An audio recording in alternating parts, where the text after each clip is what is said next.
What's up, friends and foes? Welcome to Let's Get Nerdy. My name's Corey. I'm Wyatt, and today we're going back to another episode of Go-Go-Godzilla, where we go through every movie in the Godzilla franchise to decide which one of them truly is king of them all. And today words are really hard today.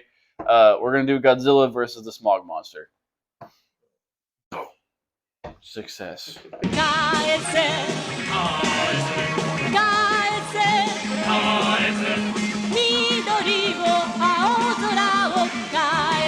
That's right. Today we're going all the way back to 1971 to one of Godzilla's most unique releases, to say the least. So, with that, Wyatt, as always, kick us off. What are your initial thoughts and history with this film, Godzilla versus Hedorah, also known as the Smog Monster? I think you hit it on the head pretty well there with the word unique. That's what I was thinking the whole time we were watching this just now. History, I guess. I had watched it when I was younger. I think I maybe only watched it once. I don't know if it was one I got from the library or something along those lines, but I didn't really remember it too well. We just watched it. We just finished it. Initial thoughts. This is not my favorite one. It is very weird and very trippy. It feels like you're on an acid trip for most of the movie. Yeah. I had a good time with it, but at the same time, like, I don't know, I found myself pretty often being like, what the fuck is going on? Yeah, that's fair. But it has a lot of fun moments as well, so I don't think it's a bad movie. What about you? So my history, I think, is very. This is a movie that, as the kids say, runs deep. Where I think I mentioned it before with when we were covering the original '54 Godzilla. There was like 20 years ago now at this point, I think they were having some form of like Godzilla anniversary party or film festival, and they showed the original Japanese cut of 1954 Godzilla. They showed this Godzilla versus the Smog Monster. Oh, excuse me. Wow. And the third of the festival, I will keep a surprise for when we cover that movie. Oh, but yeah, this was the one of the three movies that they showed. So I got to see it in the theater in Liberty Hall in Lawrence, Kansas. Shout out. And yeah, as a kid, I think I don't remember how I felt about it. I thought it was as a kid, I liked it because Godzilla fought somebody. Yeah. And then I definitely remember it being kind of the scarier Godzillas that I had watched as a kid. And moving into how I feel about it now, our initial thoughts about after our most recent viewing is I fucking love this one. Really? Because I love how weird it is and how much it kind of commits to the very much of like a hippie, like late 60s, early 70s vibe of it that like not a lot of the other Godzilla movies that we've watched or will watch delve too much into. Like the most we've got like of the 60s vibe I thought was in Invasion of the Astro Monster, but that was more so like the Star Trek vibe. Where this one was like, it felt. I mentioned it to you while we were watching it. It felt more like, if anybody knows from the late '60s, there was the all new Wonder Woman, where it was like a kind of weird go-go style, like reimagining of Wonder Woman herself, and like it weirdly reminds me of this movie, and this movie, vice versa. And I think I just love that weird, the commitment to the weirdness. And yeah, just I don't know. I just thought it was like, this is definitely a Godzilla movie that I'm going to recommend to people. I think it's. I didn't mean to cut you off, but I think it's interesting that like this kind of feels like it's almost flipped when we watch the Sea Monster movie, whereas like I really like that movie and you don't like it. Yeah. And now it's like those roles have been reversed, but yeah, and I think what's funny is like because I've read some of the reactions to it. This seems to be very much the theme of the audience reaction to this movie, because at the time it was actually hailed as one of the worst movies of all time when it was initially released. But then it's gone on to like, you had like the film critic Roger Ebert, Nicolas Cage, and Adam Wingard have all three said that this is their favorite Godzilla movie because of how unique and weird it is. So like, I think that, and I think that is just goes to show like that the commitment to the style, what the effect it can, I guess, have on the audience. Yeah. That's a good point. That's a good point. And now we are going to get into some more specific spoiler-heavy thoughts. So, kind of reiterating what we've said a lot now. Yeah. If you've not seen a movie from 1971, I urge you to leave now and go watch it beforehand. But to kind of ooh. Oh my God. But to kind of start us off, like the main plot of this movie around revolves around Hedorah, which is Japanese. I surmise from what they told us in the movie is Japanese for pollution. Hedorah, this is a monster that is birthed from the pollution that is seeping into the oceans of around Earth, specifically in Japan, since that's where the movie is based. And it follows a kind of like a weird like scientist family. Like the dad's a scientist or a fisherman, and a child who has a like a mental connection to Godzilla. Yeah, somehow or another. Yeah, which I thought was very interesting. A very interesting plot point that they did not explore at all in this movie. No, it shows up like 3 times. Yeah, there's like 3 times that he like stops his family. He's like, I saw Godzilla show up, so he's gonna show up in like 5 seconds, so we need to leave too. Yeah.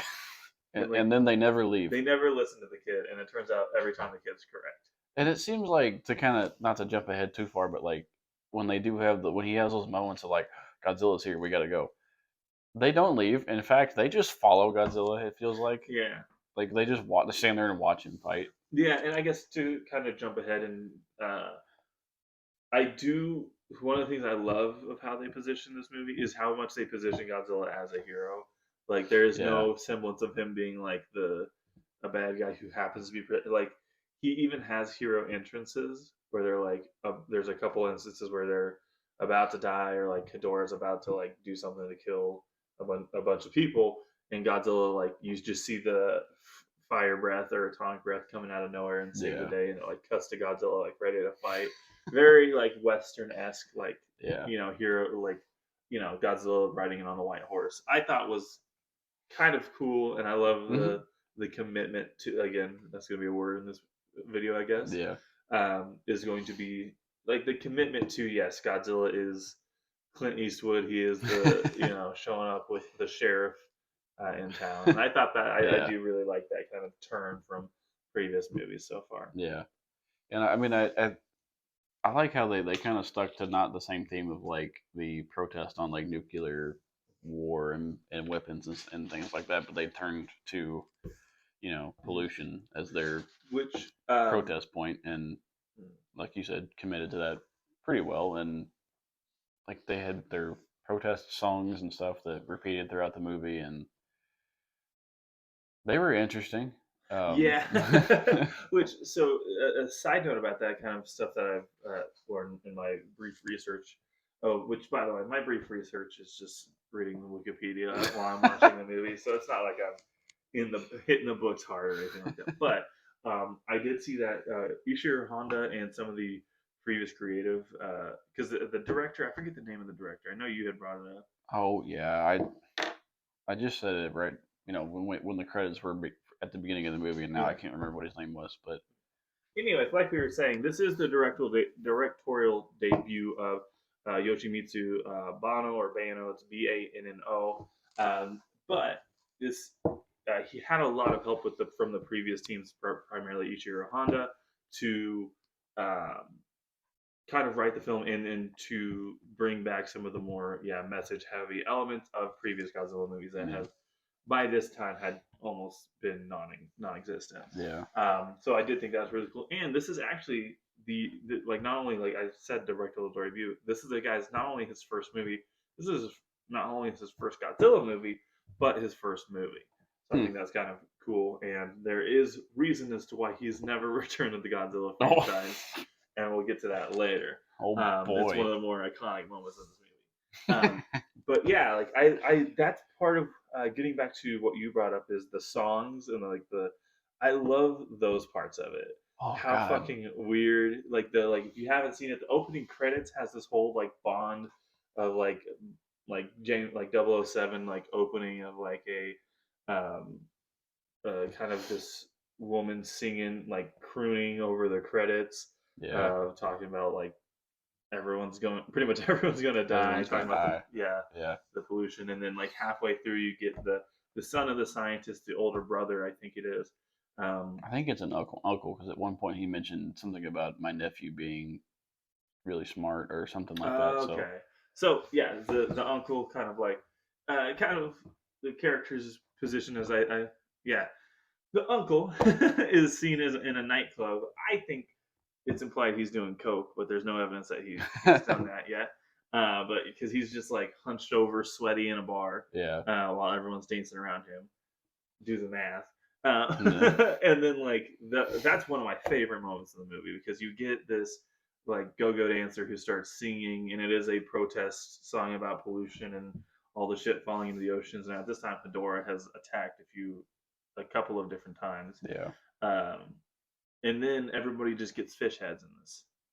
The dude just starts singing everybody with fish heads. I love that type of shit. He is tripping. Yeah. So maybe not just coke. Maybe there's a little bit of a little acid in there or something. Cocktail going on. But so not only do I love the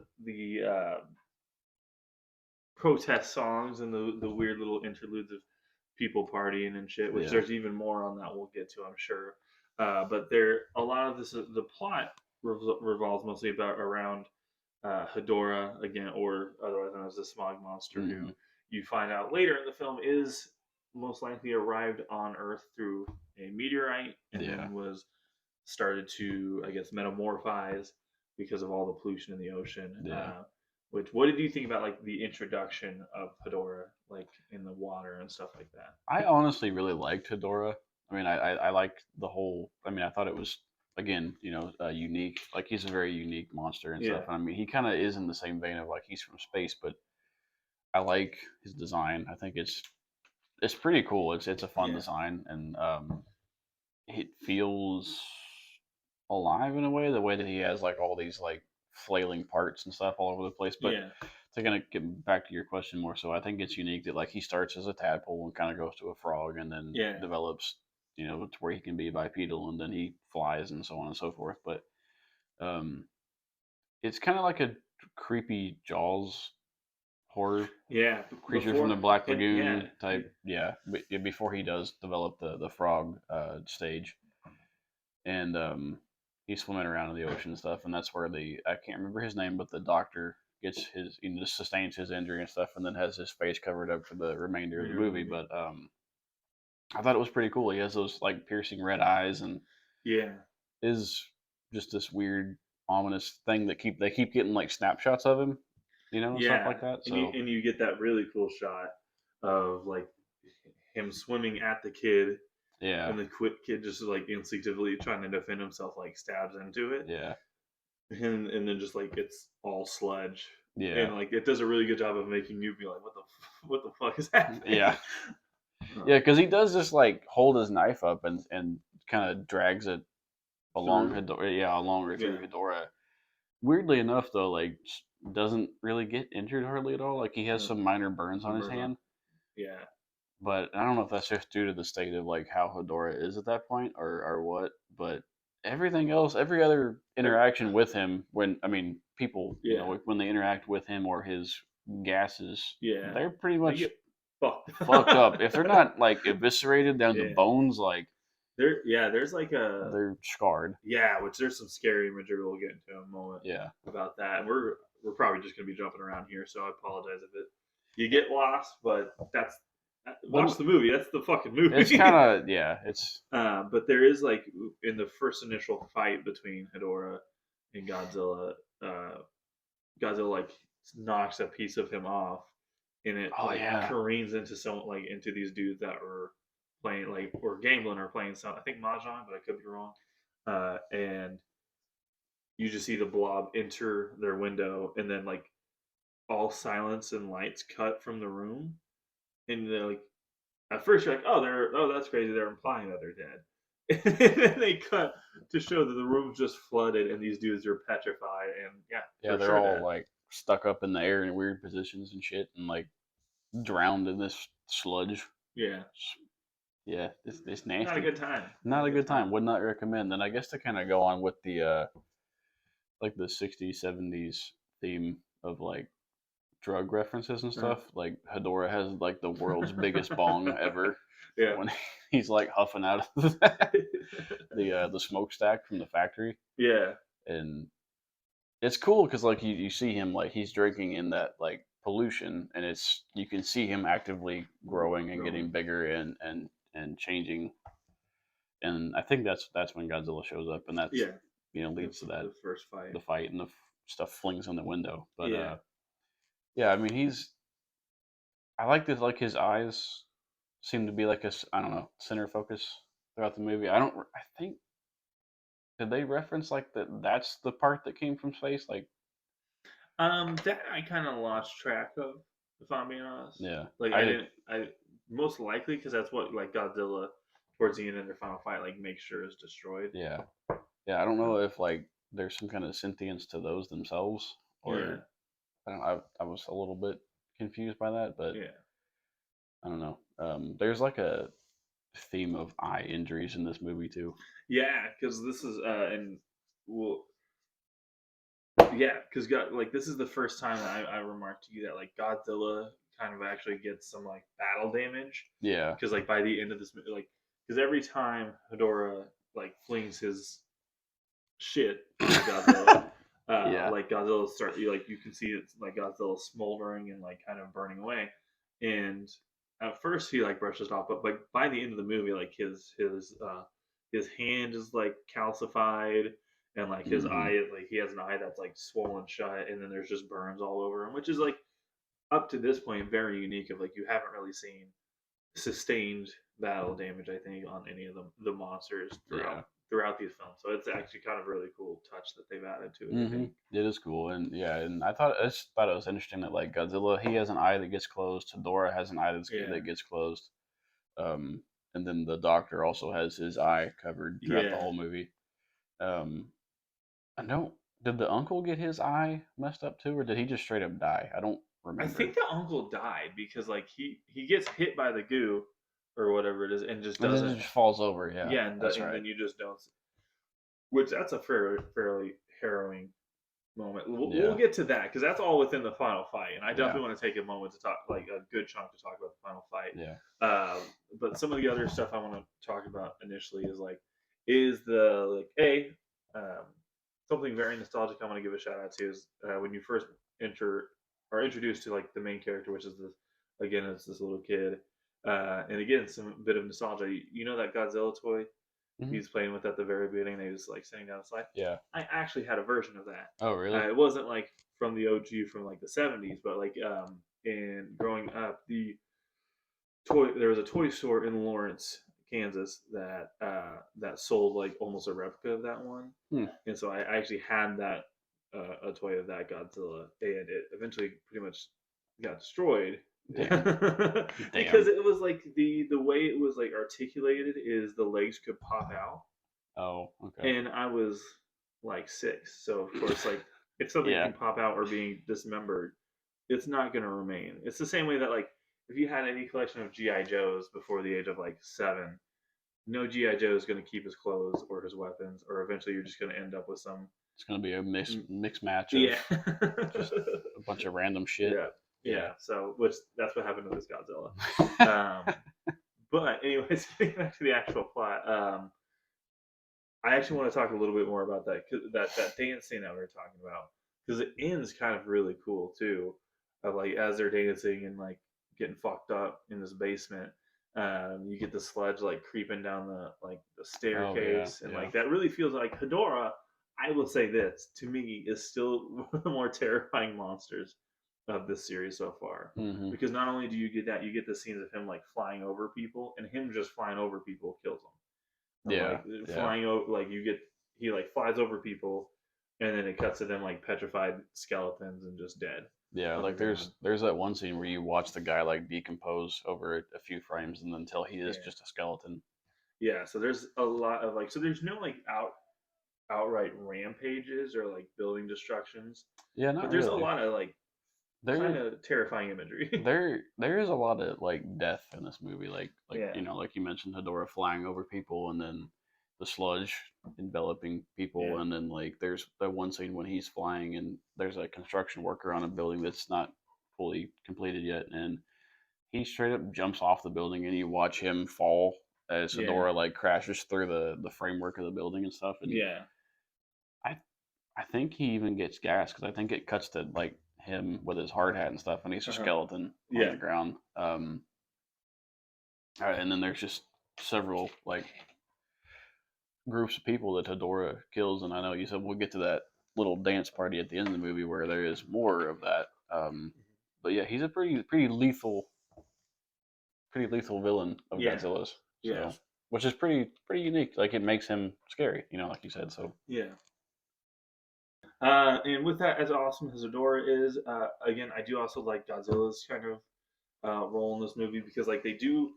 I give Godzilla a little bit more of a personality with hmm how weirdly muted Hedorah's personality is. hmm Like the first shot of him is again going back to that hero from a western kind of yeah. vibe is like his introduction. He's walking up from the a rising sun, and he like his first which I think this was a vision from the main kid.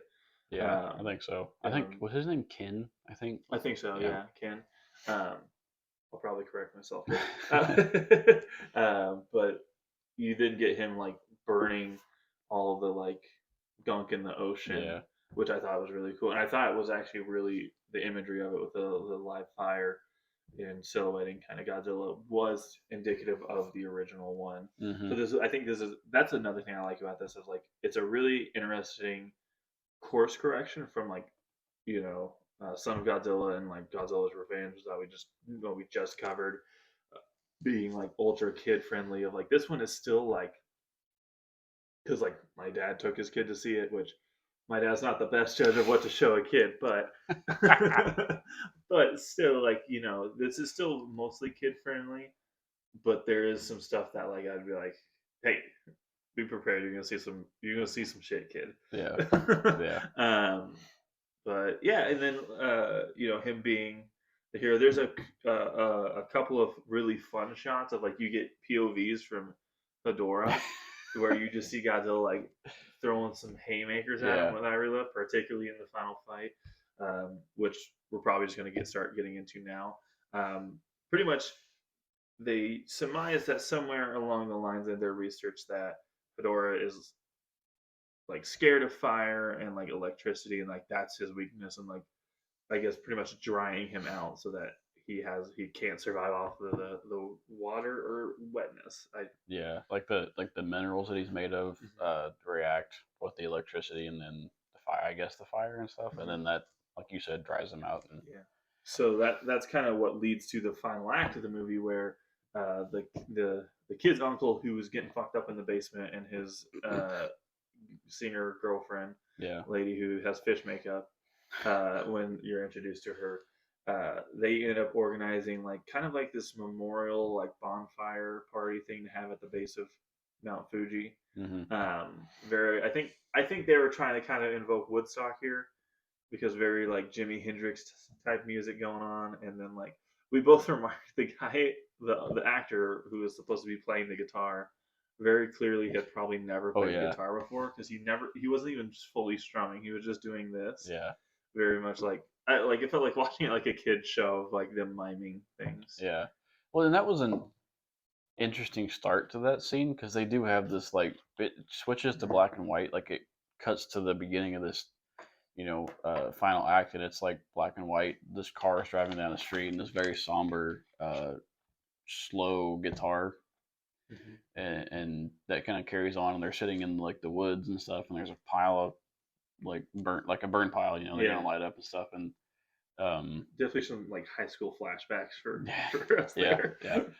And then it just all of a sudden, I think there's a little bit of dialogue, and then it just like cuts, and then the guy jumps up and starts playing his guitar, and it cuts back to color. And I don't know what the somber part was supposed to be. You mentioned it probably being like a memorial, for the people that had died. Yeah. But then they just totally throw that shit out the window, and I don't know if it's like meant to be like they're not gonna hang on people's deaths, but rather celebrate life, or I think that what was the the hell? idea. I think that was But yeah. I think that was supposed to be the idea. right, And at the same time, though, I suppose like the scientists and all that, they're like they figure out how to be, and they set up these huge like electrical panels to try yeah, to trap Hedorah, and like I believe this is when Hedorah attacks this party and hmm just smokes these motherfuckers, like pretty much like yeah, immediately kills them. Like even the uncle, like we said, like gets hit, and it's like it's very interesting because like they almost like hard cut the music, and then hmm you just cut to see like the dead bodies, and then there's still other people being like, "What the fuck do we do?" Because that's when they find out they're like, "Oh wait, fire is its weakness," so they start throwing like the torches yeah. and stuff like that, and it like develops. And is this where it develops the eye laser, I, or is that with the I don't to remember kill the if it had helicopter? the helicopter. Yeah, Yeah, yeah. But it was weird. Yeah, they were like, "Oh, it's scared of fire," and they're throwing these little tiny toothpicks that are on fire at it, like it's yeah. gonna make a difference. It kind of reminded me. I don't know why, because it reminded me of Godzilla versus King Kong when they start throwing shit at the big Yeah, octopus. Um, so I guess I don't know if that was meant to be a throwback, but the torches didn't work, and those motherfuckers got torched. yeah. Long story They got short, smoked, cooked, yeah. flattened, folded. And All the then words. yeah, the little kid and the girlfriend lady end up getting away, Hmm and I think this is where the kid has a vision of Godzilla's going to be showing up, and so again, trying to get back to where they set up the actual fight itself, and this is where you get another. Actually, I think this is where you get one of Godzilla's like introductions because he was like, because like just as he's about to kill the rest of the people at the party, this is where you get like the like atomic breath coming in Oh yeah, because out of nowhere. they're trying to draw Hedorah in between these two. I don't know what the electrical panel things. Yeah, Which, by the way, these people are amazing at building shit because they had to have come up with that plan, got the materials, and built the shit within like days. a day or Yeah, something. And anyway, but um, not that great. Not that not great that great. because Yeah, like they're while they're trying to track Hedorah, they're like we're also trying to finish building this thing, and the yeah. guy's like, "You have a minute.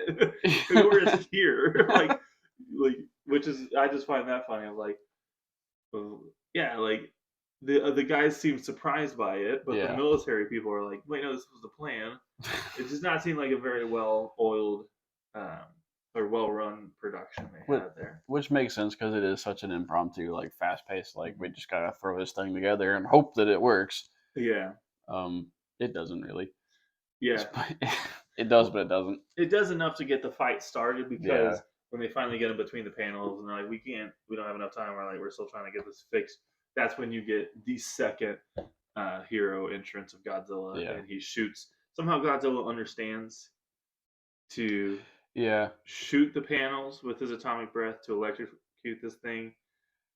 I was kind of thinking during that scene, like maybe he just missed and Mhm. like hit the panel on accident and then like put it together, like because he does seem smarter in this movie. Yeah, Like put it together, like oh hey, if I do that, then that shoots yeah. that Because electricity. yeah, because actually this is somewhere like you do get him Godzilla like figuring out how to distract Hedorah because he has Oh the yeah, it's my favorite part of this fucking movie yeah. is like he like he's like shuffle stepping sideways and then he like fakes like there's like a rock behind Godzilla and he fakes like he's gonna throw a rock at him and Hedorah flinches and it cuts to Hedorah's POV to Godzilla just like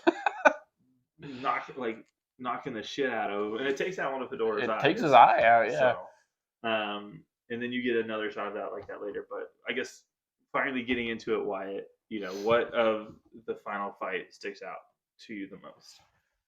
Well, there's the obvious flight scene that we'll get Uh-huh. to here shortly, but I think it's a long fight. It's a meaty fight It too. is. It has several like stages to it. I like it though. I think it's a fun fight. Mm-hmm. And Hedorah keeps like changing between like his flying form and then like his Yeah, bipedal walking form, which I kind of forgot how like big he is too. Like yeah, he's a lot bigger than Godzilla. yeah. Because this is when Godzilla is still somewhat of like a smaller guy. Yeah.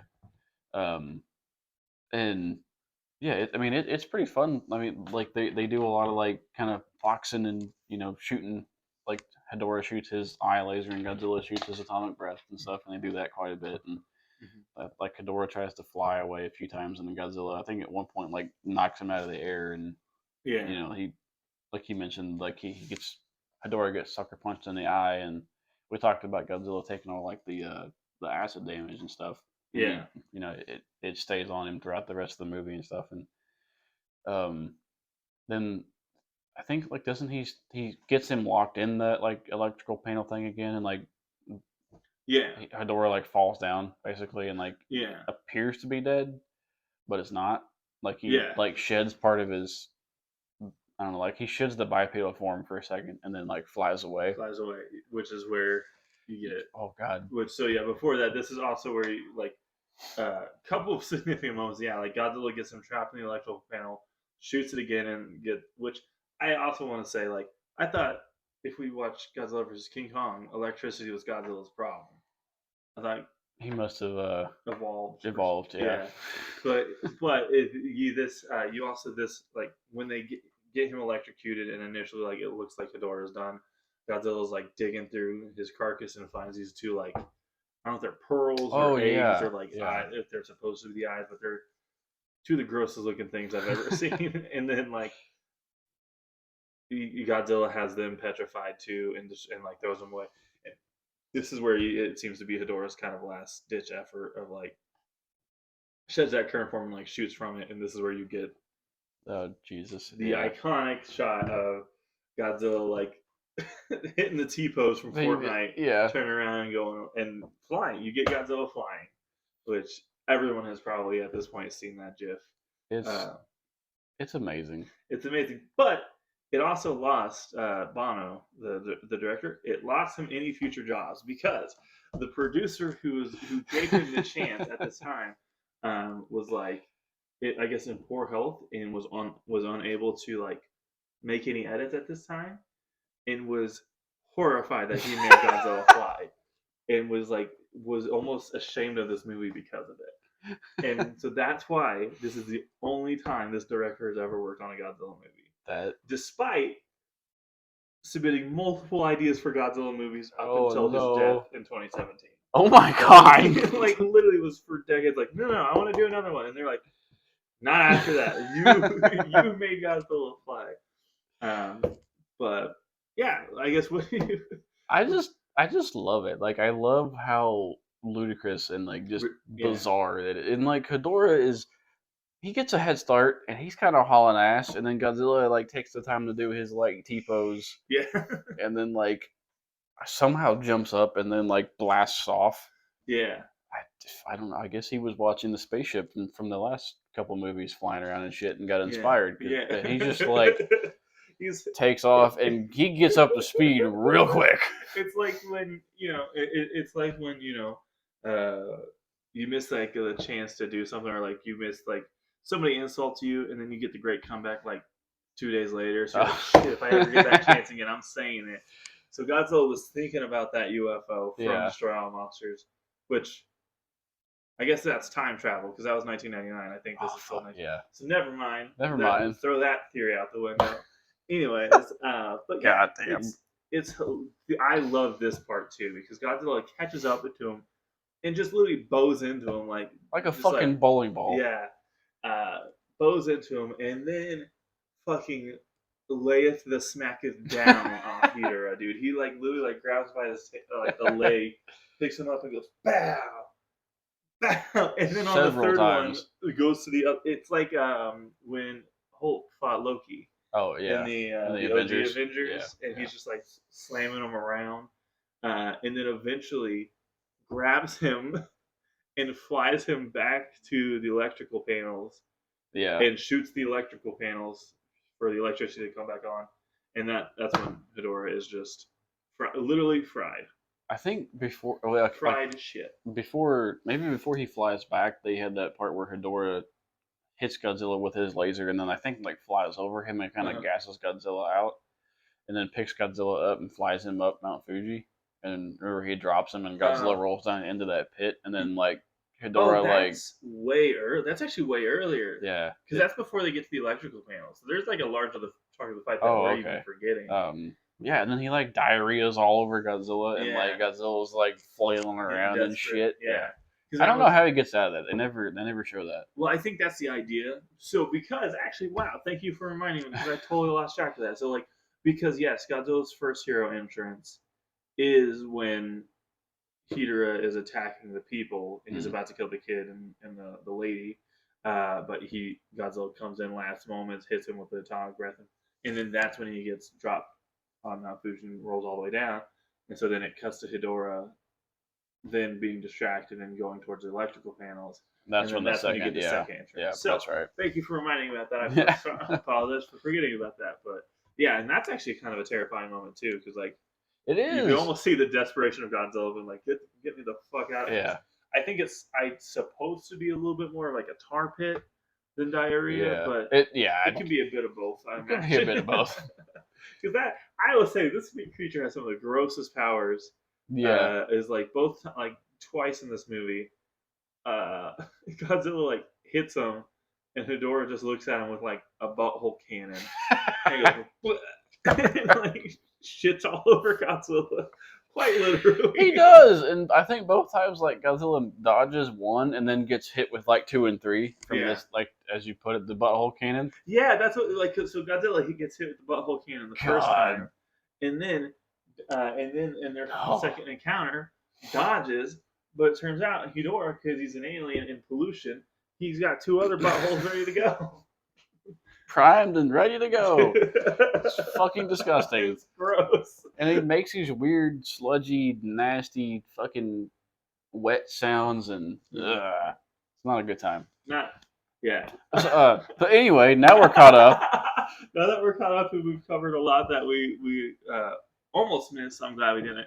When the fight actually wraps up with like Hedorah actually being like fully he's cooked, petrified and stuff like. And this is where you get Godzilla just digging through the ruckus or the carcass to like make sure this motherfucker's not coming back. Like, he keeps pulling out every wet part. He's like throwing on the ground away from like to make sure that there's no way this thing could ever come back together again. Yeah, like he does. It just rips it apart. Yeah, and I think like he stomps it and then burns it and then hits the fucking electricity and burns everything. Yeah. And this is actually really this is a weird amount of influence this movie has on me that drove my mom crazy as a kid. Oh no! Because the way he's like digging through it, because he did that in this movie, that's how I would look for toys in my toy. I would be like in my toy box, like cause I saw this movie when I was like, it had to be like 2001, 2002. So I had to be like 6 or 7 at the most. Yeah. No, I was born in '97. That would have been like 4 or 5 then. Yeah. I would have been really young. So like I was like digging through my toy box, really like flinging things behind me. When I'm like, this is what I wanted. This is like doing that regularly. My mom was like, you have to stop that. I'm like, Godzilla did it. Godzilla did it. I have to do it. I don't know what to tell you.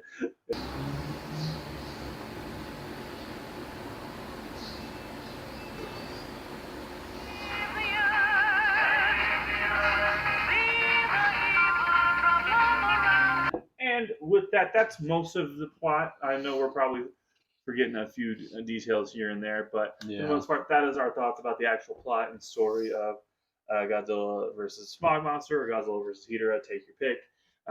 Wyatt, do you have any final thoughts or musings for this? Not a ton. I think we kind of covered pretty much what I wanted to talk about. But I will say, Godzilla's theme in this movie fucking sucks. Yeah, it's horrible. The music is definitely a step down from like the original composers. And stuff like that. And like they had a consistent like this is Godzilla's theme, and then just out the window. And they have this like slow Tom and Jerry and Looney Tunes like lumbering weird song.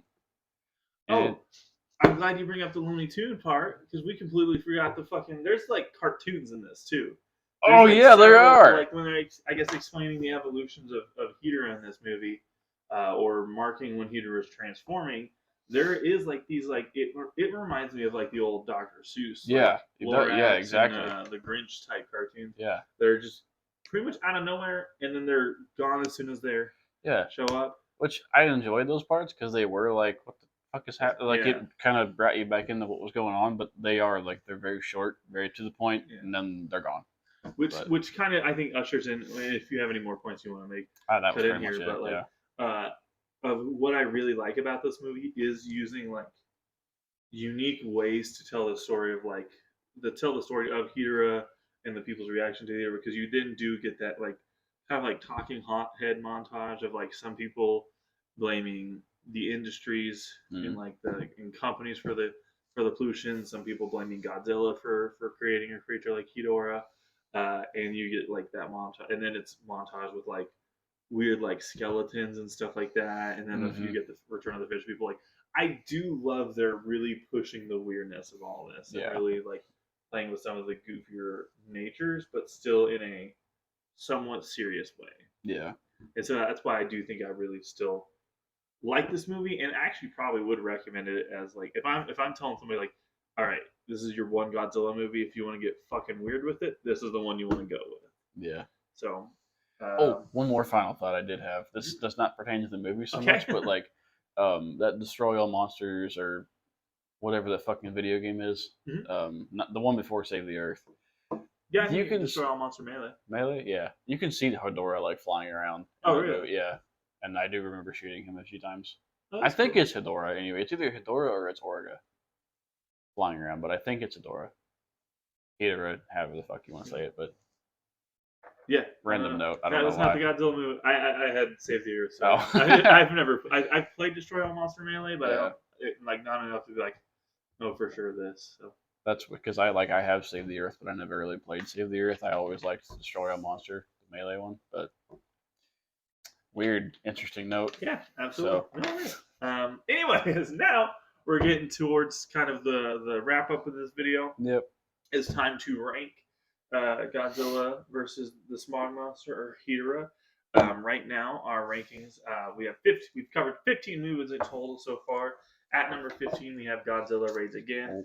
At number 14, we have Godzilla's Revenge. At number 13, we have Son of Godzilla.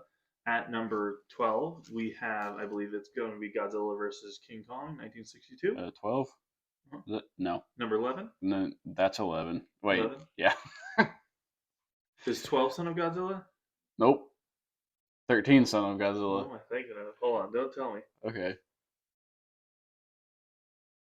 No, okay. Hold on. Number 15 is Godzilla Raids Again. Yep. Number 13 is oh fuck, I remember because you fucked me over on this. So number 15 is Godzilla Raids Again. Number 14 is Godzilla's Revenge. Number 13 is Son of Godzilla.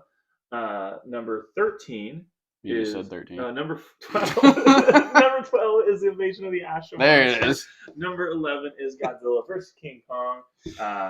Number 10 is going to be Godzilla versus Kong from 2021. Number 9 is still going to be Godzilla 2014. Yep. And then after that, at number 8, we have. What are you laughing at me? Number 8, we have. Is that Hedorah, Three-Headed Monster? Nope. No. I'm laughing because I think it's another one I fucked you over on because you don't like this movie.